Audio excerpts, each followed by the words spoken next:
Well, that was incredibly professional of me. I was muted. Well, they say play for the audience that you want, not the audience that you have.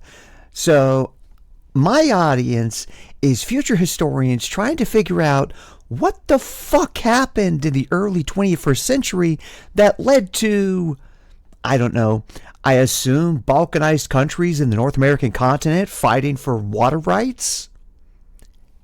Hey folks, glad you could join me. Well, I guess I'll do the intro that I should have done.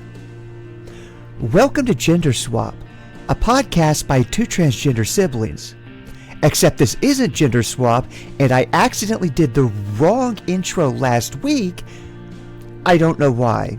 This is actually Here Comes the News, a podcast where I, your host Mika, present the news items that we couldn't talk about in the free episode this week. There was just too much to go over.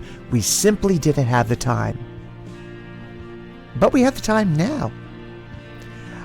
My co-host Stevie, who does the other podcast with me, unfortunately he could not be with us tonight.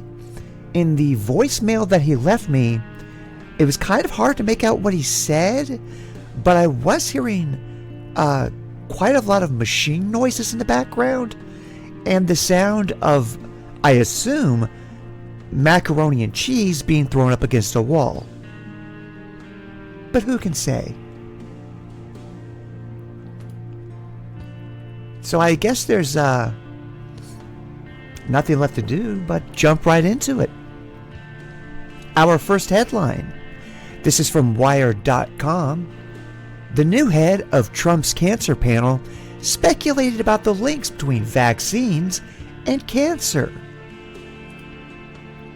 Yale epidemiologist Harvey Risch, who has entertained a connection between COVID vaccines and something he calls turbo cancer. Yeah, that's a thing. Apparently also worked for a company that promoted the use of ivermectin to deal with COVID. For those of you who may not remember during the COVID-19 epidemic, because let's face it, there was a lot going on. There was a large group of people online who were insisting that horse deworming medicine ivermectin would cure COVID. Which, admittedly, I'm no doctor, but that makes a lot of sense in a way, that a horse dewormer could take care of a virus. That's just science.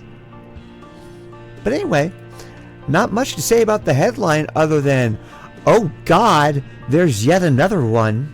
But, you know, what do you expect from a government agency in the current administration? I mean, seriously, like, what do we expect?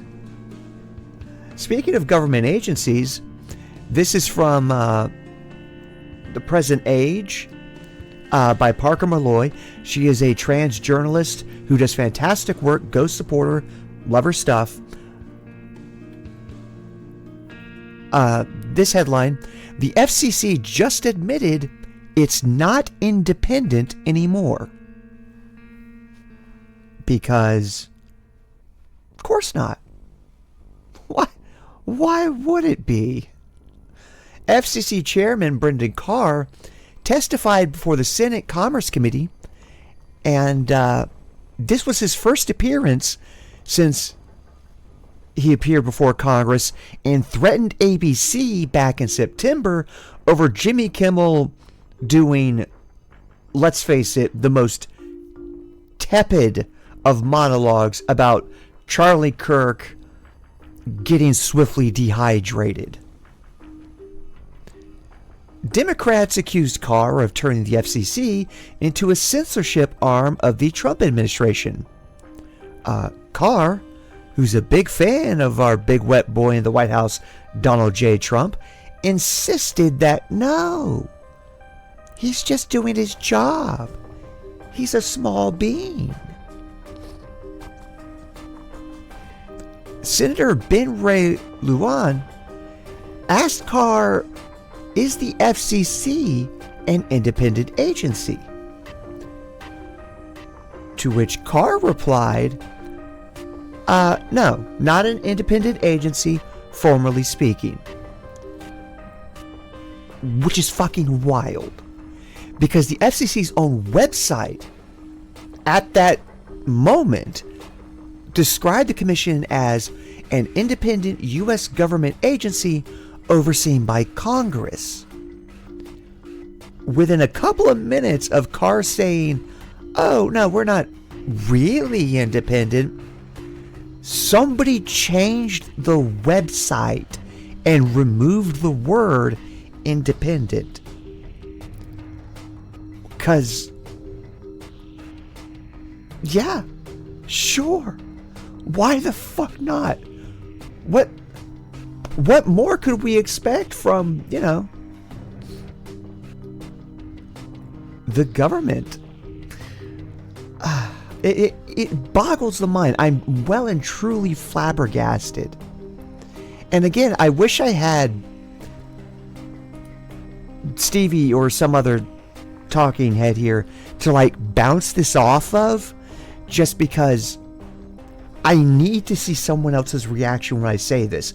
So at this point, I'm sort of just having to imagine what future historians look like when they hear me say this. Although granted, it's probably being taught in their 6th grade social studies classes by that point. Hello, 6th graders of, I don't know, Plainview Middle School. Hello from the early 21st century. I don't know why I'm on your curriculum, but I'm glad to be here. You with the gum, did you bring enough for the class? But speaking of federal agencies doing really shady shit, this is from the anarchistfederation.net, a lovely news source, by the way. New report reveals that TSA is sharing the names of all airline passengers with ICE. The New York Times revealed that the Transportation Secretary Administration is providing the names of all airline passengers to immigration officials. President Donald Trump's administration on Friday also openly continued its war on immigrants by announcing an end to allowing relatives of citizens or lawful permanent residents to enter the United States while awaiting green cards. Just another way we've always done it, wasn't really an issue, being stripped away for no other reason than cruelty, control, a flex of power by individuals who are lacking in so many ways. The U.S. Department of Homeland Security said in a statement that it is terminating all categorical family reunification parole programs for immigrants from Colombia, Cuba, Ecuador, El Salvador, Guatemala, Haiti, and Honduras, and, quote, returning parole to a case-by-case basis.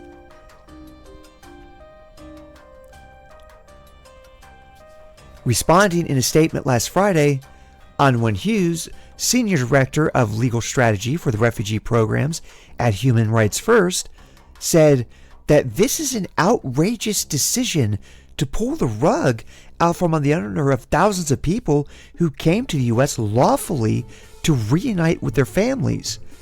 It's shocking.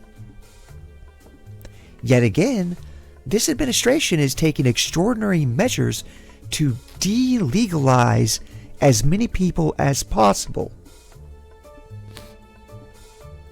There's a term being thrown around right now called remigration. It's an idea that up until fairly recently really only appeared in very right-wing circles of the internet.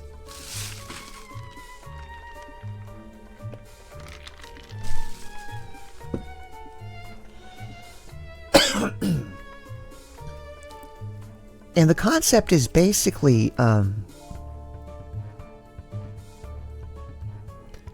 they're going to take people who live here, who may be citizens now thanks to going through the immigration process, or maybe birthright citizens, and then deporting them back to the country of origin of their ancestors, or whatever country the Trump administration decides to deport them to, or whatever fascist administration.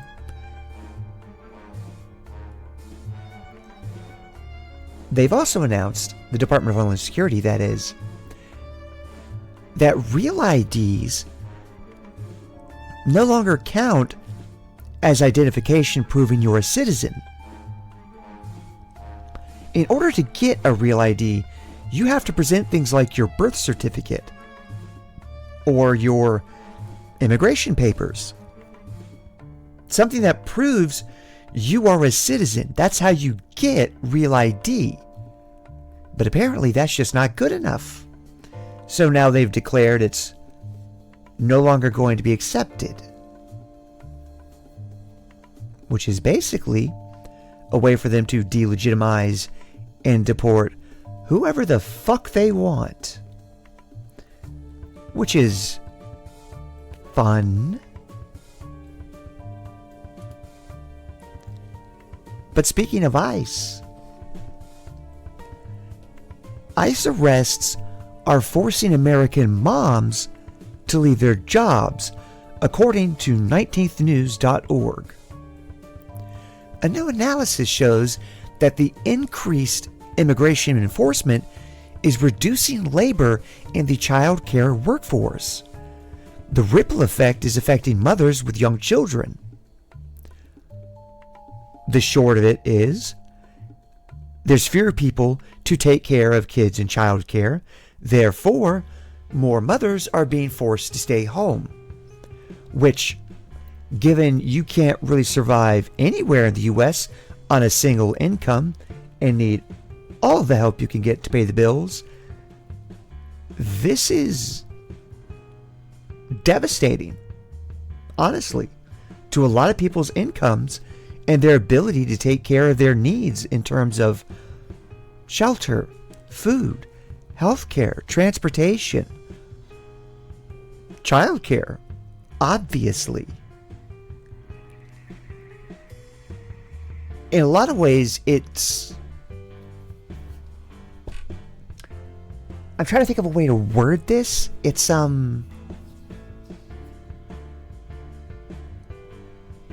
like, it's definitely intentional. The idea being drive as many people out of the workforce as possible so that you have a giant reserve pool of labor that you can pull from whenever you work the people that are still in the workforce to death. Then there's just easy to replace. And there's, oh, so many applicants that are desperate. But I'm sure the real world wouldn't operate like that. I'm sure that's not a fundamental aspect of capitalism.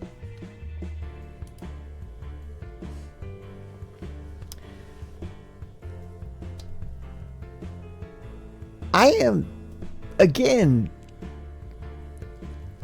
flabbergasted. Like, I'm sorry, I wish I had more jokes. And I tried to find some silly headlines that we could kind of, joke about. This is funny. But really, it's like, I got nothing. And it's in times like these that I am absolutely thrilled that we have a correspondent that I can quickly turn to when I'm trying to figure out what to say next. So, to fill us in on his perspective of what's going on, we turn to our Zeitgeist correspondent, Mephisto. Mephisto, what do you think of the current happenings?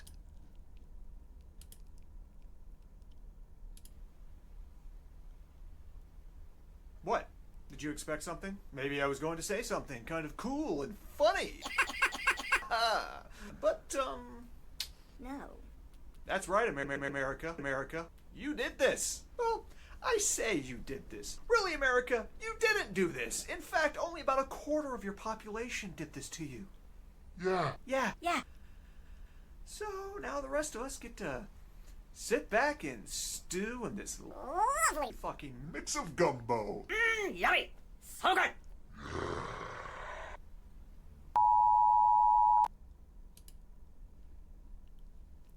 Well, I don't know what I expected, but I expected slightly more. But,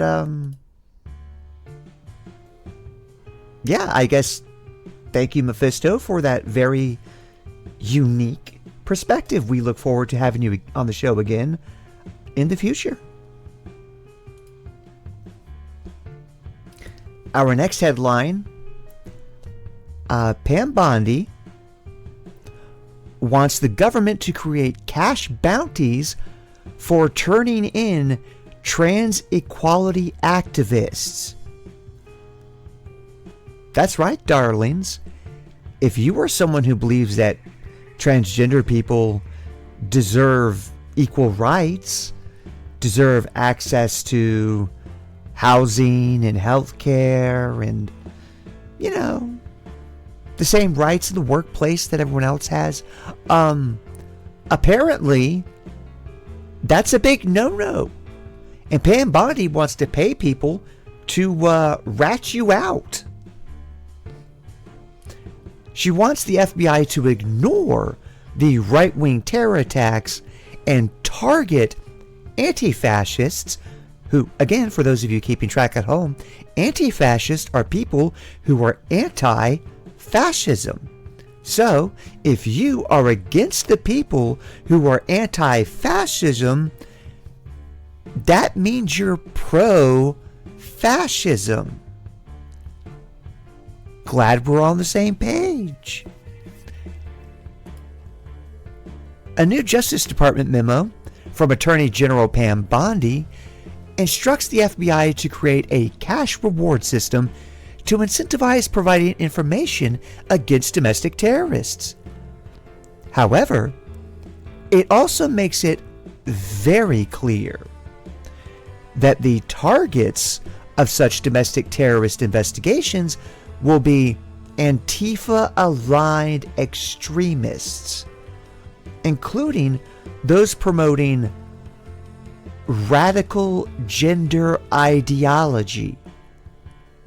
You know, such radical ideology as trans women are women, trans men are men, non-binary people are whatever the fuck they wish to be, agender people equally so, and also everybody deserves equal rights. But I guess that's a bridge too far.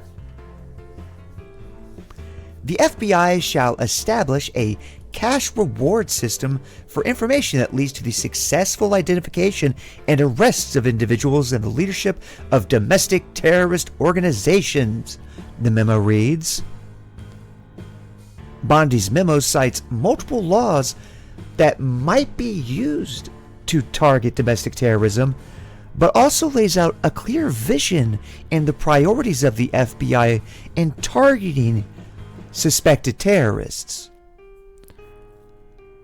Primary examples given aren't, you know, the mass shootings that we have every fucking day. And it's not white supremacist actions such as the very obvious lynchings of black men all over the South that seem to have been on the rise in the past few months. Specifically, I'm referring to Alabama and South Carolina. But no. The document names the doxing of law enforcement or the violent efforts to shut down immigration enforcement. So in other words, the folks online doing the good work of unmasking ICE agents, those are the targets. People that show up to protest ICE, to do what they can to prevent ICE from kidnapping people, often people that are here legally, often American citizens, often natural-born citizens. Usually people with a tad more melanin being the only real criteria they're using. If you're against that, Pam Bondi thinks you're a terrorist and wants to shell out big bucks to get your ass arrested.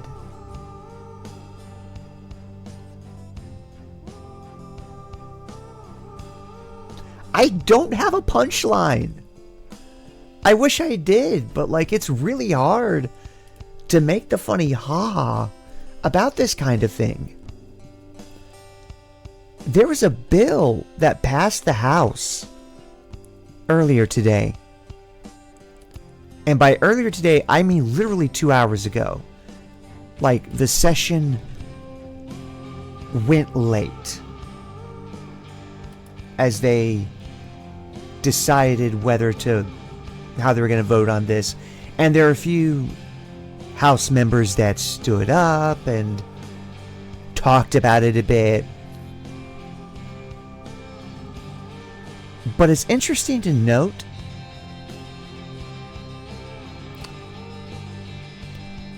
that this bill, which is a national ban on trans health care for youth, for people under the age of 18.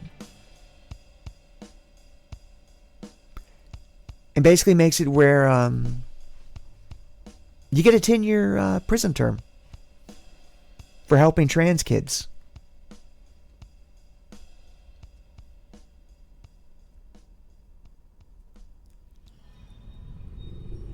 It's not expected to pass the Senate, where the Democrats hold filibuster power. But in all honesty and being realistic, I don't have high hopes.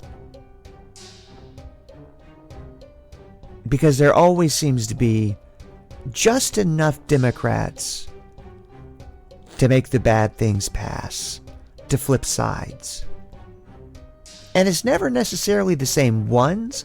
It's kind of a rotating cast almost. Sort of, your turn to play the villain today. You take the heat on this one. I'll take the heat tomorrow. And I do hope that the Senate Democrats do the right thing and block it by any means necessary. But they've disappointed before. And they will again. But sometimes Democrats that disappoint you can surprise you now and then. It's no secret to a lot of the podcast listeners, I'm not a fan of Representative Sarah McBride. I think she could do a lot more than she does. I feel as though a lot of her passive attitude only serves to embolden the transphobes and the anti-trans rhetoric. But earlier today, she gave a speech on the steps of Congress against the felony national trans youth healthcare ban.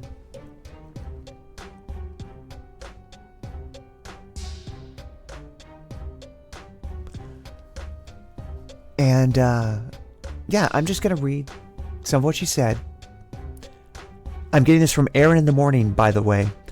Go check Aaron in the Morning out. Again, another fantastic trans reporter, trans journalist, great at what she does.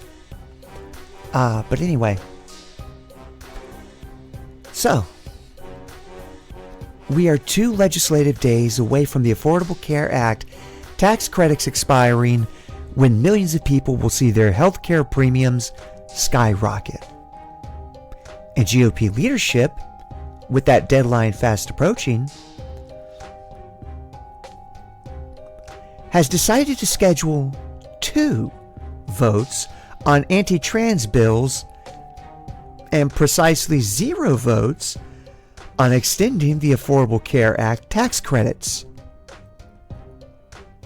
They would rather have us focus on and debate a misunderstood and vulnerable 1% of the population instead of focusing in on the fact that they are raiding everyone's health care in order to pay for tax breaks for the wealthiest 1%. All Republican politicians care about is making the rich richer and attacking trans people. They're obsessed with trans people. I actually think they think more about trans people than trans people think about trans people. Hey, good one, Sarah. Like, I agree. 100%. Unironically. This is qualified support from me to Sarah McBride, but just to make sure that I don't lose my cantankerous internet leftist credentials, just to let you know, I got my eye on you, McBride. You better watch it. She went on to describe some of the bill. The first bill, which is introduced by Marjorie Taylor Greene, that's the one that just passed the House earlier today. Nationwide ban on gender-affirming care for transgender youth, imposing penalties of up to 10 years in prison on those that provide such care. The second bill is introduced by everyone's most disliked Cyclops, Representative Dan Crenshaw, who would ban Medicaid from covering gender-affirming care nationwide. So if you are over the age of 18, but you rely on Medicaid, he wouldn't want that going toward a treatment that 99% of medical organizations agree is an unalloyed good that helps people, improves quality of life. But they don't want that. They want a target,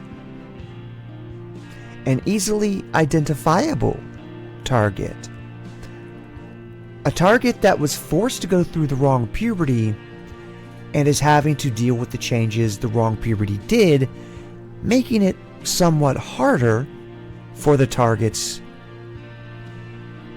to assimilate, blend in as who they actually are.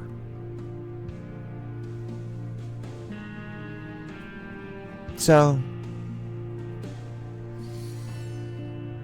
yeah, they just want someone they can point to as the big baddie to distract from all of the horrible shit they're doing. Stripping healthcare, funding genocide, starting a war in Venezuela. Hey, President Donald J. Trump is doing a talk live right now on TV. I'm not watching it. I prefer speaking with you, the lovely audience. But apparently he's announcing something.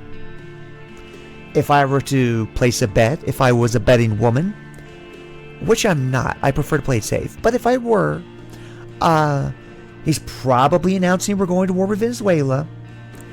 He's probably going to say something about the economy being the best it's ever been. He's probably going to talk about the great job that ICE is doing, taking care of illegals, hard scare quotes. And he'll probably wrap it up with some passive-aggressive comment about Anna Wintour not understanding good style if it bit her on the ass. But that's just a guess.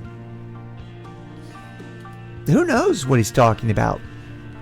And honestly, who knows what I'm talking about? Because I've run out of steam.